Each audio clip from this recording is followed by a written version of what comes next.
Hello everyone, my name is Dr. Dileep Kumar and I'm founder of CMT, Center for Therapy, and also founder of this academy, CMT Academy. Right after the book series, दो तीन book series MCQs की books हैं जिनके ऊपर मैं already lecture दे चुका हूँ।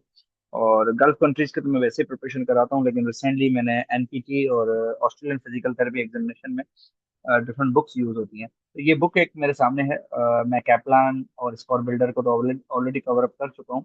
एक बुक ये मेरे नज़रों से गुजरी जो मुझे लगा कि बहुत अच्छी है।